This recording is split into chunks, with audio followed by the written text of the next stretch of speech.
ሰላም የማቀርባቸውን ታሪኮች ከወደዳችሁትና በምላሹም እኔን በጥቂቱ ለማገዝ ካሰባችሁ ቻናላችንን ሰብስክራይብ በማድረግና ይህንን ቪዲዮ ላይክ በማድረግ አብራችሁኝ ሁኑ። ታሪካችን የሚጀምረው በውቅያኖስ መሃል በተገነባ አንድ የምርምር ላብራቶሪ ውስጥ ከአባቱ ጋር ይኖር ከነበረ ማክስ ከተባለ የ5 ዓመት ሕፃን ልጅ ነው። አባቱ ሕይወቱን ሙሉ ትልልቅ ነጭ ሻርኮችን በማጥናት ያሳለፈ ታዋቂ የባህር ባዮሎጂስት ነበር። ነገር ግን አባትየው ሻርኮችን ከመፍራት ይልቅ በፍቅርና በደግነት ይንከባከባቸው፣ ይመግባቸውና ሰላማዊ ጊዜ አብሯቸው ያሳልፍ ነበር። በዚህም ምክንያት ለልጁ በደስታና በፍቅር ሻርክ ቦይ የሚል ቅጽል ስም ሰጠው። ነገር ግን አንድ ቀን በውቅያኖሱ ላይ ድንገተኛና አስፈሪ ማዕበል ይነሳል። ማዕበሉ በጣም አደገኛ ከመሆኑ የተነሳ መላው ላብራቶሪ በደቂቃዎች ውስጥ ሙሉ በሙሉ ይወድማል። ሻርክ ቦይና አባቱ በአንድ ትንሽ የህይወት አድን ታንኳ ተጠቅመው በህይወት ቢተርፉም በዚያ ትርምስ መሃል ግን ሳይታሰብ እርስ በርስ ይለያያሉ። ሻርክ ቦይ ፍጹም ብቻውን ቀርቶ በፍርሃት እየተንቀጠቀጠ በባህሩ ላይ ያለ ረዳት ይንሳፈፋል። ከጥቂት ጊዜ በኋላ በርካታ ሻርኮች ይከቡታል።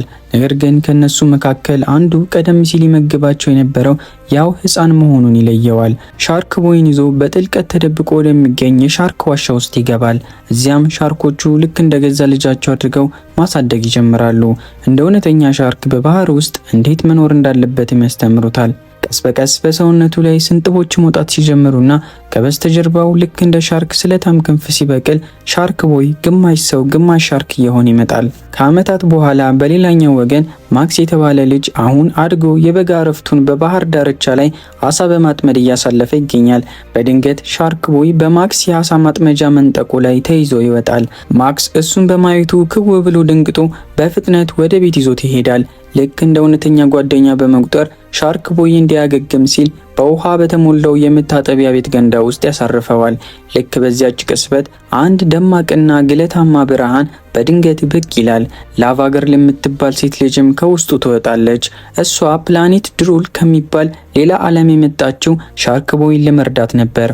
ሁለቱም ለመሄድ ሲዘጋጁ ላቫ ገርል ከመሄዷ በፊት ለማክስ አንድ ቀን ተመልሰው መጥተው እሱንም አብረውት እንደሚወስዱት ትነግሯለች።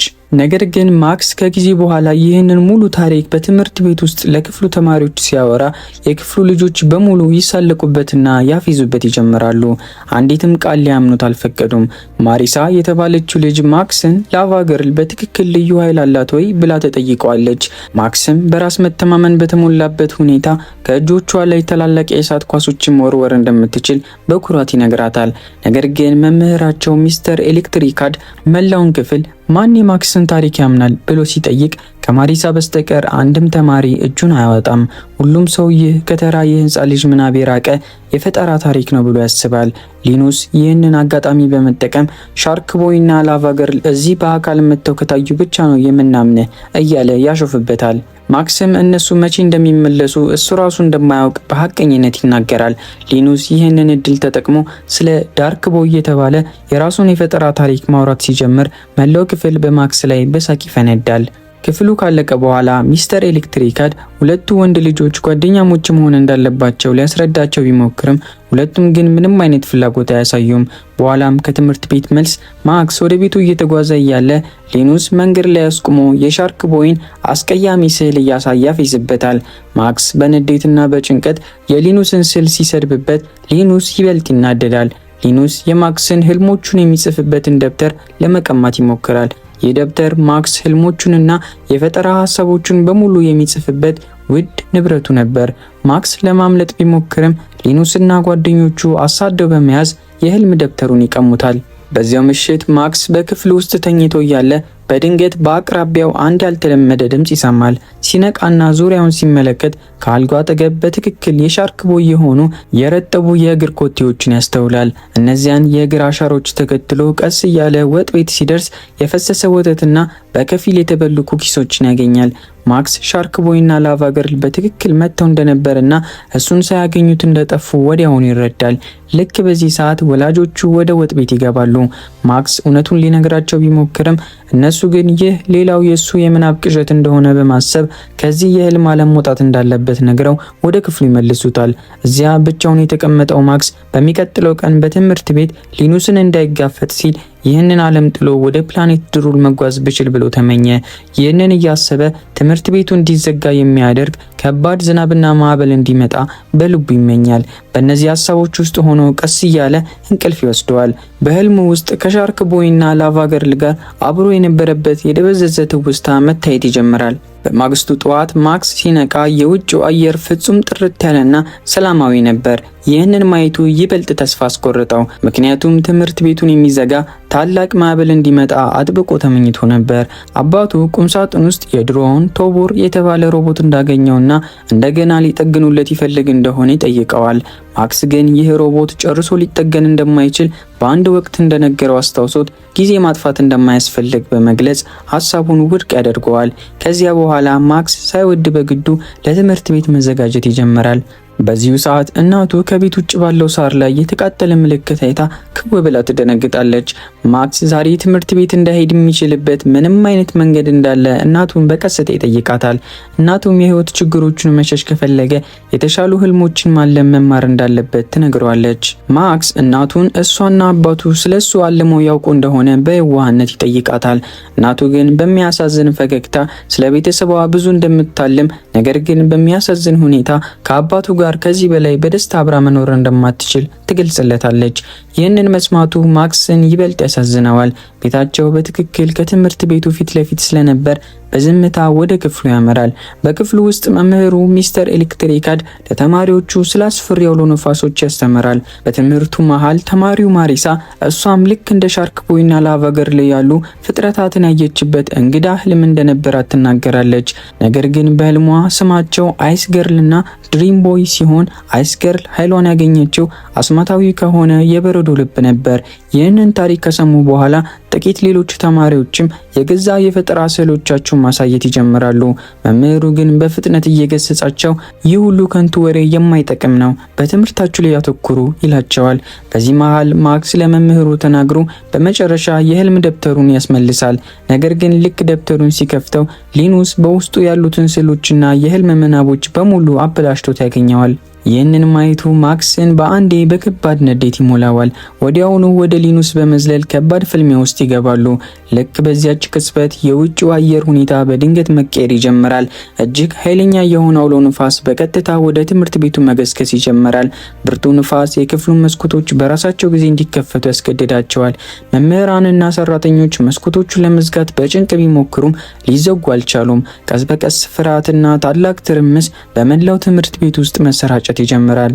ልክ በዚህ አስፈሪ ቅጽበት ሻርክ ቦይና ላቫ ገርል በድንገት ወደ ክፍሉ ይገባሉ። ተማሪዎቹ እነሱን ማየታቸው ፍጹም አስደንቆ ያስቀራቸዋል። ላቫ ገርል ከልጆቹ መሃል ማክስ ማን እንደሆነ ትጠይቃለች። ወዲያውኑ ህፃናቱ በሙሉ በአንድ ላይ ወደ ማክስ እጃቸውን ይቀስራሉ። ላቫ ገርል ወደፊት ስትራመድ በሰውነቷ ውስጥ ባለው ከፍተኛ ሙቀት ምክንያት በአቅራቢያዋ ያሉ እቃዎች በራሳቸው ጊዜ መቃጠል ይጀምራሉ። ይህንን ማየቱ ማክስን በጥቂቱ እንዲፈራና እንዲጨነቅ ያደርገዋል። ላቫ ገርል የእሱ እርዳታ በአስቸኳይ እንደሚያስፈልጋቸው ትነግረዋለች። በዚሁ ሰዓት ሻርክ ቦይ ሁሉንም ነገር አስቀድሞ በሚገባ እንደሚያውቅ ሰው በሰሌዳው ላይ መላውን ካርታ በፍጥነት ይስላል። ላቫ ገርል የገዛ ዓለሟ ፕላኔት ድሩል ከፀሐይ ስርዓት እጅግ በጣም ርቃ እንደምትገኝና አሁን በአንድ ጨለማና አደገኛ ኃይል ስጋት ላይ መውደቋን ታስረዳለች። ፕላኔቷን ለማዳን የማክስ እርዳታ የግድ ያስፈልጋታል። ማክስ ግን አሁንም ቢሆን እነሱ እውነተኛ ሳይሆኑ የገዛ ምናቡ የፈጠራቸው ገጸ ባህሪያት እንደሆኑ ስለሚያምን አብሯቸው ለመሄድ ያቅማማል። ነገር ግን በዚህ ጊዜ ፍጹም የተለየ ነገር ይከሰታል። ሻርክ ቦይና ላቫ ገርል አልጠፉም። ማክስ እነሱ በትክክል እውነተኛ መሆናቸውን ሲረዳ ፍጹም ደነገጠ። ብዙም ሳይቆይ ሶስቱም ወደ ትምህርት ቤቱ ሜዳ ያመራሉ። እዚያም የሻርክ ቅርጽ ያለው ግዙፍ የጠፈር መንኮራኩራቸው ይጠብቃቸው ነበር። ወደ ውስጥ ይገባሉ። መንኮራኩሯ በከፍተኛ ፍጥነት ሰማዩን ጥሳ ወደ ፕላኔት ድሩል መጓዝ ትጀምራለች። ከጥቂት ጊዜ በኋላ በመጨረሻ ወደ ፕላኔቷ ይደርሳሉ። ነገር ግን መንኮራኩሯን በትክክል እንዴት ማሳረፍ እንዳለባቸው ባለማወቃቸው መሬት ላይ በከፍተኛ ኃይል ተጋጭታ ትከሰከሳለች። በዚህ ጊዜ ላቫ ገርል እውነተኛው ኃይል ያለው በማክስ ውስጥ መሆኑን ታስረዳዋለች። ምክንያቱም ይህች ሙሉ ፕላኔት የተፈጠረችው ከራሱ ከማክስ ህልምና ምናብ ነው። እሱ የሚያስበው ማንኛውም ነገር እዚያ እውነት ሆኖ ስለሚከሰት ይህ ትልቁ የሱፐር ፓወር ኃይሉ ነው። ማክስ አሁን ፕላኔቷን እንዴት ማዳን እንደሚችሉ ይጠይቃል። ሻርክ ቦይ ከፕላኔቷ ማዶ የህልም መደበቂያ የሚባል ቦታ እንዳለና እዚያ የማክስ ህልሞች ቀስ በቀስ ወደ ጨለማና አደገኝነት እየተቀየሩ መሆኑን ይገልጻል። ሁሉንም ነገር ለማስተካከል በመጀመሪያ ወደዚያ መጓዝ አለባቸው። ወደፊት መጓዛቸውን ሲቀጥሉ ማክስ በፕላኔቷ ላይ ምንም አይነት ህፃናት አለመኖራቸውን ያስተውላል። ምንም እንኳ በህልሙ ይህ ቦታ በደስተኞችና በሚፈነድቁ ልጆች የተሞላ መሆኑ የነበረበት ቢሆንም ላቫ ገርል ልጆቹ በሙሉ በሚስተር ኤሌክትሪክ መታገታቸውን ትገልጽለታለች። እሱም ልጆቹ መቼም እንዳያርፉና ዳግመኛ እንዳያልሙ ሲል ማለቂያ በሌላቸው መጫወቻዎች ላይ ታስረው እንዲቀጥሉ ያስገድዳቸዋል። ምክንያቱም ህፃናት ማለም ከጀመሩ የእሱ የጨለማ ኃይል ሙሉ በሙሉ ይጠፋል። ይህንንም የሰሙት ሶስቱ ጀግኖች የታገቱትን ልጆች ከመጫወቻዎቹ ላይ ነፃ ለማውጣት በአንድነት ይረባረባሉ። ከዚያም ወደ ሚስተር ኤሌክትሪክ በቀጥታ በመጋለብ ወደ አንድ ግዙፍ የሮለር ኮስተር ባቡር ላይ ይዘላሉ። በእነሱ ድርጊት ክፉኛ የተቆጣው ሚስተር ኤሌክትሪክ ማክስን፣ ሻርክ ቦይን እና ላቫ ገርልን ወደ አደገኛው የህልም መቃብር ውስጥ ይወረወራቸዋል። ልክ በዚያ ሰዓት ከምስጢራዊው አለቃው ይህ ከሻርክ ቦይና ላቫ ገርል ጋር የሚጓዘው ልጅ ንቁ ህልመኛ ማለትም ነቅቶ እንኳን ማለም የሚችል ልዩ ልጅ ነው የሚል መልእክት ይደርሰዋል። መልእክቱ ማክስ የገዛ ኃይሉን እውነተኛ መጠን ካወቀ ነገሮች በሙሉ እንደሚወድሙ በግልጽ ያስጠነቅቃል። ለዚህ ነው እሱም መያዝ ፍጹም አስፈላጊ የሆነው። ትዕዛዙ እንደደረሰው ሚስተር ኤሌክትሪክ ማክስን እንዲያድኑት አደገኛ የሆኑትን የሶኬት ውሾቹን ይለቃቸዋል። ላቫ ገርል ማክስ እውነተኛ የኃይሉ ምንጭ ህልሞቹ ስለሆኑ እንዲያስታውሳቸው ትነግረዋለች። ማክስ ግን በፍርሃት ግማሹ ህልሞቹን እንኳን ማስታወስ እንደማይችል ይገልጻል። ለዚህም ነበር ሁሉም ነገር በህልም ደብተሩ ላይ ይጽፍ የነበረው። ያ ደብተር ደግሞ በምድር ላይ ቀርቷል። በህልም መቃብር ውስጥ ሲንከራተቱ ማክስ በድንገት የድሮውን ቶቦር የተባለውን ሮቦት ያገኘዋል። ብዙም ሳይቆይ ሶስቱም የሮቦት ክፍሎችን በአንድ ላይ በመገጣጠም እንግዳ በራሪ ተሽከርካሪ ይፈጥራሉ። በአንድ ላይ ውስጥ ይገባሉ። ተሽከርካሪውም ወተትና ኩኪስ ወደሚባል አንድ እንግዳ ዓለም ይዟቸው ይጓዛል። ነገር ግን ከጥቂት ጊዜ በኋላ ሚዛኑን ስቶ ሊከሰከስ ሲል ሶስቱም ወዲያውኑ ወደ ውጭ ለመዝለል ይገደዳሉ። ወደፊት ጉዟቸውን ለመቀጠል አንድ ግዙፍ ኩኪስ እንደ ድጋፍ ይጠቀማሉ። ነገር ግን በአቅራቢያው ተደብቀው የነበሩ ግዙፍና እንግዳ የሆኑ ፍጥረታት በድንገት ከየአቅጣጫው ይከቧቸዋል። በዚህ በትርምስ መሃል ሁኔታው ይበልጥ አደገኛ እየሆነ ስለመጣ ጉዟቸውን ለመቀጠል በጣም ይቸገራሉ። ማክስ በስሜት ተውጦ ወላጆቹ በአንድነት በደስታ ሲኖሩ ማየትን ሁል ጊዜ ያለም እንደነበርና አሁን ግን ያ ህልሙ በከፊል እውን መሆን መጀመሩን ያያል። ከጥቂት ጊዜ በኋላ ማክስ እንቅልፍ ለመተኛት ቢሞክርም በትክክል ማረፍ አልቻለም። ይህንን ያየው ሻርክ ቦይ የውቅያኖስ ማረጋጊያ ዜማ በቀስታ ይዘምርለታል። ያ የረጋ ድምፅ ማክስን ቀስ በቀስ ዘና እንዲል በማድረግ በሰላም እንቅልፍ እንዲወስደው ያደርገዋል። ማክስ በህልሙ ስለ የሻርክ ሞተር ብስክሌት ባለመበት ቅጽበት ያ አስደናቂ ሞተር ሳይክል በባህር ዳርቻው ላይ እውን ሆኖ በድንገት ብቅ ይላል። ነገር ግን ልክ በዚያ ሰዓት ሚስተር ኤሌክትሪክ ከአደገኛ የሶኬት ውሾቹ ጋር በቦታው ይደርሳል። ሶስቱም በፍጥነት በሻርክ ብስክሌቱ ላይ ዘለው ለማምለጥ ቢሞክሩም ብስክሌቱ በድንገት ነዳጅ ይጨርሳል። አደጋውን የተረዱት ሻርክ ቦይና ላቫ ገርል ውሾቹን ለመመከት ፊት ለፊት ፍልሚያ ውስጥ ይገባሉ። በዚህ ግርግር መሃል ማክስ በምናቡ አንድ የቸኮሌት መርከብ ያስባል። በአንድ አፍታ ግዙፉ የቸኮሌት መርከብ ከፊታቸው እውን ሆኖ ይከሰታል። አንዲትም ሰከንድ ሳያባክኑ ሶስቱም ወደ መርከቡ በመውጣት ከአደጋው በሰላም ያመልጣሉ። መርከቡ ወደፊት ጉዞውን ሲቀጥል ላቫ ገርል ማክስ አይኖቹን ከፍቶ ማለምን ከተማረ በማንኛውም ጊዜና ቦታ የሚፈልገውን ሁሉ ማድረግ እንደሚችል ትነግረዋለች። ከጥቂት ጊዜ በኋላ ሻርክ ቦይ አሁን አንድ የመጨረሻ መንገድ ብቻ እንደቀራቸው ይነገራል። ያ መንገድ ደግሞ ወደ በረዶ ቤተ መንግስት በመጓዝ ያንን ውድ የክሪስታል የበረዶ ልብ ማግኘት ነው። ምክንያቱም ሚስተር ኤሌክትሪክን ለአንዴና ለመጨረሻ ጊዜ ለማቆም የሚችለው ያ ክሪስታል ብቻ ነው። ነገር ግን የበረዶ ግንብ የሚመራው በምስጢራዊቷ የበረዶ ልዕልት ነበር። ሻርክ ቦይ እሷ በፕላኔቷ ላይ ካሉ ልጃገረዶች ሁሉ እጅግ ውብ መሆኗን ሲገልጽ፣ ላቫ ገርል ነገሩ ስላልተመቻት ንግግሩን በማቋረጥ የበረዶ ልዕልት ጨርሶ ደግ ሳትሆን በጣም ጨካኝ መሆኗን ትናገራለች።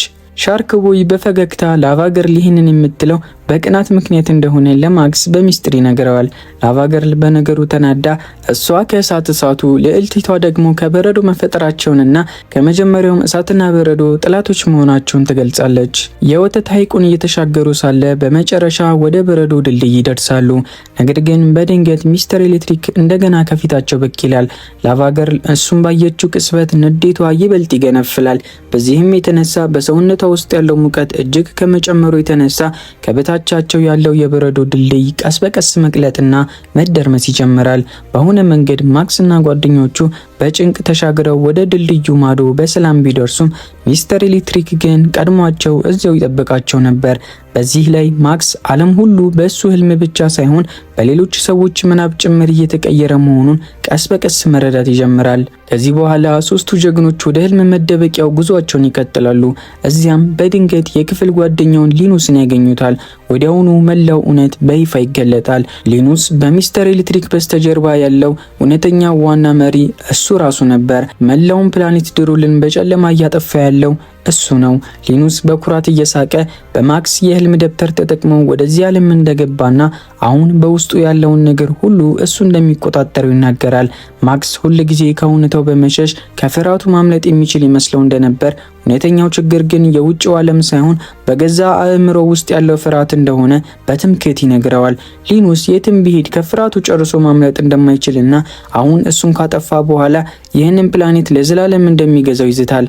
ይህንን ተናግሮ ሶስቱንም ጀግኖች በአንድ ጠንካራ የብረት እስር ቤት ውስጥ ያስራቸዋል። በዚህ ሰዓት ሻርክ ቦይና ላቫ ገርል አብዛኛውን ኃይላቸውን አጥተው ስለነበር ያንን ጠንካራ የብረት ቤት ሰብረው ለመውጣት እንኳ ጨርሶ አቅም አልነበራቸውም። ልክ በዚያ ሰዓት ጥቃቅን የሆኑ እንግዳ ፍጥረታት በድንገት በቦታው ብቅ ብለው በአንድነት በከፍተኛ ድምጽ መዘመር ይጀምራሉ። ላቫ ገርል ድምጻቸውን ይበልጥ እንዲጨምሩ ትነግራቸዋለች። የዘፈኑ ድምጽ በጣም ከፍተኛና ቀጭን ከመሆኑ የተነሳ እንዲህ አይነት የድምጽ ሞገዶች ክፉኛ የሚጎዱት ሻርክ ቦይ በከባድ ህመም ይረብሻል። ሻርክ ቦይ በከፍተኛ ንዴትና ህመም ተሞልቶ ስለታም ጥርሶቹን በመጠቀም የብረት እስር ቤቱን በመንከስ ይበጣጥሰዋል። በመጨረሻም ሁሉንም ነፃ ያወጣቸዋል። ጊዜ ሳያባክኑ ሶስቱ ጀግኖች በፍጥነት በማምለጥ ሊኑስ በከባድ እንቅልፍ ውስጥ ወደሚገኝበት የህልም ማማ ይመራሉ። ማክስ ይህንን መልካም አጋጣሚ ተጠቅሞ የህልም ደብተሩን በሚስጥር መልሶ ይሰርቀዋል። ማክስ ደብተሩን እጁ ላይ እንዳስገባ ወዲያውኑ በምናቡ የላቫ ብስክሌት ይጠራል። አስደናቂው የእሳት ሞተርም በአፍታ ከፊታቸው እውን ይሆናል። ከዚያ በኋላ ማክስ ለሻርክ ቦይ ትልቅ ሚስጥር ይነግረዋል። አባቱ አሁንም በህይወት እንዳለና በባህር ሰርጓጅ መርከብ በመጠቀም በጥልቁ ውቅያኖስ ውስጥ እሱን እየፈለገው እንደሆነ ይገልጽለታል። ይህንን መስማቱ ለሻርክ ቦይ ትልቅ ተስፋን ይሰጠዋል። በሌላ በኩል ላቫ ገርል እውነተኛ ማንነቷ ምን እንደሆነ ለማወቅ ፍለጋ ታሪኳን ለማንበብ የማክስን የህልም ደብተር ታነሳዋለች። ነገር ግን ልክ ደብተሩን በነካችው ቅጽበት በእጆቿ ላይ ያለው የእሳት ኃይል መላውን ደብተር አቃጥሎ ወደ አመድነት ይቀይረዋል። ላቫ ገርል ይህንን ስታይ ልቧ በሐዘን ይሰበራል። የነካችው ነገር ሁሉ የሚያጠፋ እሳት አድርጎ ለምን እንደፈጠራት ማክስን በለቅሶ ትጠይቀዋለች። ማክስ ግን ይህንን ሁሉ የፈጠረው ባልተሟሉ ህልሞችና በከፊል በነቃ መናቡ ስለነበር ምንም አይነት መልስ አልነበረውም። ሻርክ ቦይ አካሏ እንዲቀዘቅዝ እየረዳ ያረጋጋታል። ከዚህ በኋላ ማክስ አሁን አንድ የመጨረሻ ምርጫ ብቻ እንደቀራቸውና እሱም ወደ በረዶ ልዕልት ሄደው የበረዶውን ልብ ማግኘት እንደሆነ ይናገራል። ሶስቱ ጀግኖች ወደ በረዶ ዋሻ ጉዟቸውን ይጀምራሉ። በመጨረሻም በበረዶ ማማ ውስጥ ያ አስደናቂ የበረዶ ልብ በደመቀ ሁኔታ ከፊታቸው ሲበራ ይመለከታሉ። ማክስ ግን ክሪስታሉ ሰውን በአንድ ጊዜ ወደ በረዶነት የሚቀይር ኃይል ስላለው ማንም በባዶ እጁ እንዳይነካው ያስጠነቅቃል። ሻርክ ቦይ መጀመሪያ ሊያነሳው ሲሞክር ክንፉ በበረዶ ውስጥ ተቀርቅሮ ይቀራል። በዚህ ጊዜ ማክስ ራሱ ወደ ላይ በመውጣት ልዩ ጓንቶችን በመጠቀም የበረዶውን ልብ በጥንቃቄ እጁ ላይ ያስገባል። ነገር ግን በድንገት መላው ማማ በኃይል መናወጥ ይጀምራል። የበረዶ ድንጋዮች በየቦታው መውደቅ ሲጀምሩ ክሪስታሉ ከማክስ እጅ አምልጦ ወደ ታች ይወድቃል። ላቫ ገርል በሰዓቱ ብትቀልበውም እጆቿ ግን ያለምንም መከላከያ በባዶ ስለነበሩ በረዶ ሆና ትቀራለች። ልክ በዚያ ቅጽበት የበረዶ ጠባቂዎች ነቅተው ሶስቱንም በመያዝ በቀጥታ ወደ በረዶ ልዕልት ፊት ይዟቸው ይሄዳሉ። ልዕልቲቷ ከፊታቸው ብቅ ስትል ግን ሁሉም ሰው በአንድ ጊዜ ክው ብሎ ደነገጠ። ምክንያቱም እሷ የማክስ የክፍል ጓደኛ ማሪሳ ነበረች። ማክስ እሷን በማየቱ ቢደሰትም ልዕልቲቷ ግን ለምን የበረዶ ልብ ለመስረቅ እንደሞከረ በቁጣ ተጠይቀዋለች። ማክስ ሊኑስ ዓለሙን ሙሉ በሙሉ ሳያጠፋው በፊት ጊዜውን በበረዶ ለማቆም ክሪስታሉ እንደሚያስፈልጋቸው ያስረዳታል። የበረዷ ልዕልት ግን የክሪስታሉን እውነተኛ ኃይል መጠቀም የምትችለው እሷ ብቻ እንደሆነችና በሌላ ሰው እጅ ምንም አይነት ዋጋ እንደሌለው በግልጽ ተነግረዋለች። ማክስ ፕላኔት ድሩልን ለማዳን አብሯቸው እንድትመጣ አጥብቆ ይለመናታል። ነገር ግን እሷ መልስ ከመስጠቷ በፊት አባቷ በመሃል ገብቶ ልጁ እንድትሄድ ፈቃደኛ ለመሆኑን ይገልጻል። ከጥቂት ጊዜ በኋላ የበረዷ ልዕልት ወደ ማክስ ተመልክታ ክሪስታሉን በትክክል የሚገባው መሆኑን ማስመስከር እንዳለበት ትናገራለች። ይህንን ብላ በዙሪያው በርካታ ግዙፍ የበረዶ ማማዎችን በድንገት ትፈጥራለች። ማክስ በፍጥነት በማሰብ እውነተኛው የበረዶ ልብ በእነዚህ ማማዎች ውስጥ እንዳልተደበቀ ይረዳል። ማክስ መተማመን በሞላበት ድምጽም እውነተኛው ክሪስታል በአንገቷ ላይ የታሰረው መሆኑን ይገልጻል። ይህንን መስማቷ ልዕልቲቷን በደስታ ፈገግ ያስደርጋታል። በማክስ ብልህነት ተደንቃ እውነተኛውን የበረዶ ልብ ትሰጧለች። ከዚህ በኋላ ማክስና ሻርክ ቦይ ሙሉ በሙሉ በበረዶ የደረቀችውን ላቫ ገርልን ተሸክመው እስከ ህልም ማማው ድረስ ይዘዋት ይመጣሉ። ማክስ ክሪስታሉን ለመጠቀም ቢሞክርም ምንም አይነት ተአምር ሊፈጠር አልቻለም። ልክ በዚያ ሰዓት ላቫ ገርል ከበረዶ ውስጥ ተንቀሳቅሳ ወጥታ የክሪስታሉን እውነተኛ ኃይል መክፈት የምትችለው የበረዷ ልዕልት ብቻ መሆኗን ትገልጻለች። ልክ በዚያ አስፈሪ ቅጽበት ሚስተር ኤሌክትሪክ በድንገት ቦታው ላይ ብቅ ይላል። ሻርክ ቦይን ለፍልሚያ ለመቀስቀስ ሲል የውሃ መንገዶችን ይፈጥራል። ላቫ ገርል ሻርክ ቦይን ለማስቆም ብትሞክርም እሱ ግን በከባድ ንዴት ታውሮ ያለምንም ማሰብ በቀጥታ ወደ ሚስተር ኤሌክትሪክ ይዘላል። ይሁን እንጂ ሚስተር ኤሌክትሪክ አደገኛ የሆኑ የኤሌክትሪክ አሳዎችን ወደ ውሃ ውስጥ በመልቀቅ ያታልለዋል። የኤሌክትሪክ ንዝረቱ ሻርክ ቦይን በአንድ ጊዜ ራሱን እንዲስት በማድረግ ወደ ጥልቁ ውሃ ውስጥ እንዲሰምጥ ያደርገዋል። ላቫ ገርል ሻርክ ቦይን ለማዳን በጭንቅ ወደ ውሃ ውስጥ ብትገባም በውሃ ውስጥ በጣም ረጅም ጊዜ በመቆየቷ ምክንያት ሳምቦዎቿ በውሃ ይሞላሉ። ቀስ በቀስም ህይወቷ ያልፋል። ይህንን ሁሉ በአይኑ የተመለከተው ማክስ በከባድ የሀዘን ስሜት ይሰበራል። ለሁለቱም ጓደኞቹ ሞት ራሱን አጥብቆ መውቀስ ይጀምራል።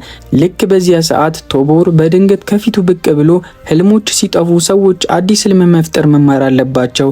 ያ አዲስ ህልም ደግሞ ለራስ ብቻ ሳይሆን ለሁሉም ሰው መልካም መሆን እንዳለበት መክሮት በዝምታ ይሰወራል። ከጥቂት ጊዜ በኋላ ሻርክ ቦይ በመጨረሻ ራሱን ያውቃል። ላቫ ገርል ህይወቷ አልፎ ሲመለከት በታላቅ ሀዘን ውስጥ ሆኖ በጥንቃቄ በክንዶቹ ላይ ያነሳታል። በእሳተ ገሞራ ውስጥ ከከተታት በእሳቷ ኃይል እንደገና ልትነቃት ትችላለች በሚል ተስፋ ወደ ትልቅ እሳተ ገሞራ ውስጥ ይከታታል። በዚህ መሃል ማክስ አይኖቹን እንደከፈተ ሆኖ ማለም ይጀምራል።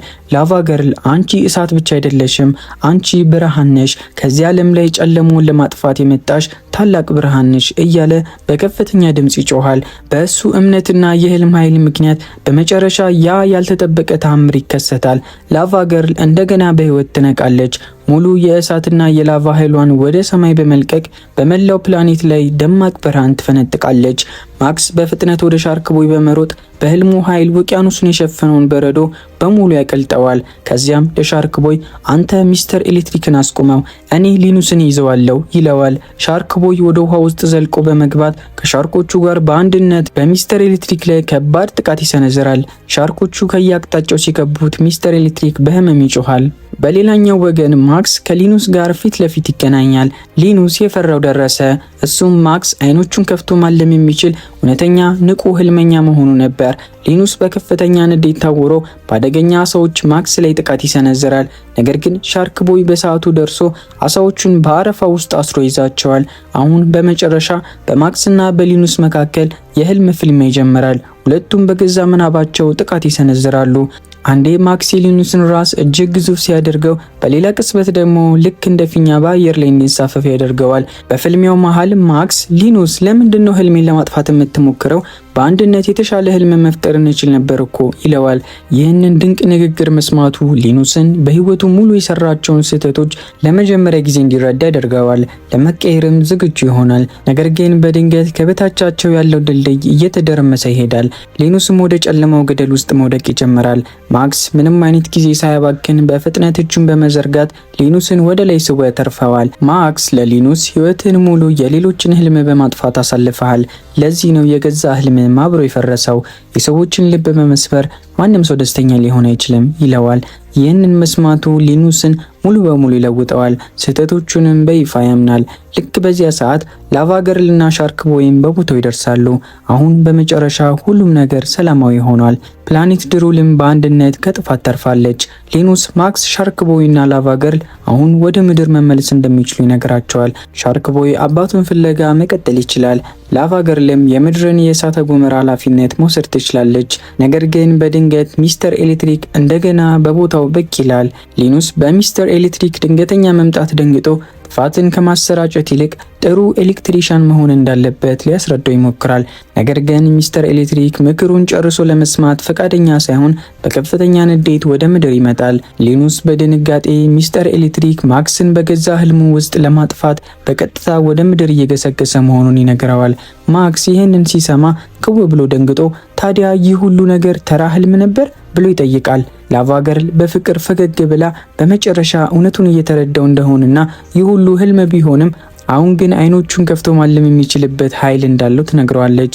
አሁን ማድረግ ያለበት ብቸኛው ነገር አይኖቹን 3 ጊዜ ጨፍኖ መክፈት ብቻ እንደሆነ ትመክረዋለች። ማክስ ቀስ እያለ አይኖቹን 3 ጊዜ ይጨፍናል።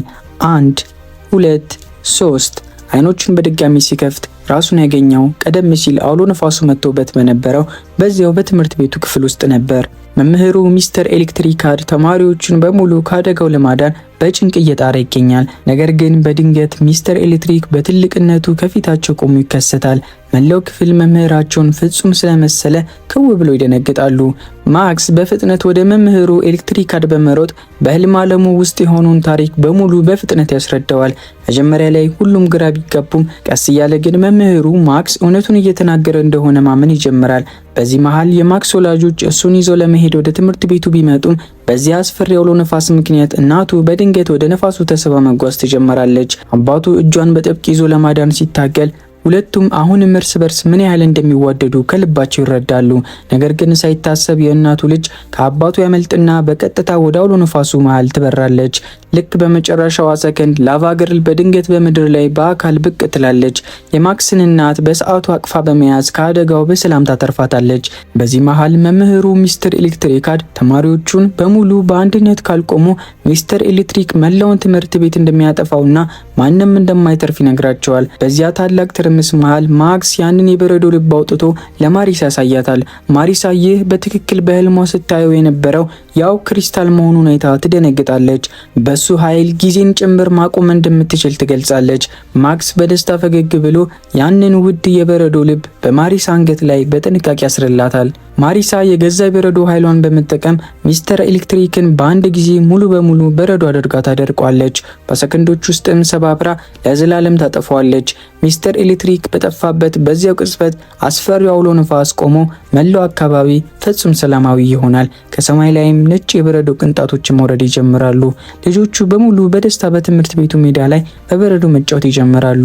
በዚሁ ሰዓት ሻርክ ቦይና ላቫ ገርል የማክስን ወላጆች በሰላም ይዘዋቸው መሬት ላይ ያርፋሉ። ማክስ ከአባቱና ከእናቱ ጋር በደስታና በአንድነት መኖር ይጀምራል። ከአንድ ዓመት በኋላ ማክስ በክፍሉ ውስጥ ቆሞ ሻርክ ቦይ ህልሙን አሳክቶ አሁን የእውነተኛው የውቅያኖስ ንጉስ መሆኑንና አሁንም በጥልቁ ባህር ውስጥ አባቱን መፈለጉን እንደቀጠለ ለተማሪዎቹ ይነግራቸዋል። በሌላ በኩል ላቫ ገርል የምድር እሳተ ገሞራ ንግስት ሆና ህይወቷን እየመራች ነው። ሁለቱም ጀግኖች አሁንም በአንድነት በደስታ ይኖራሉ።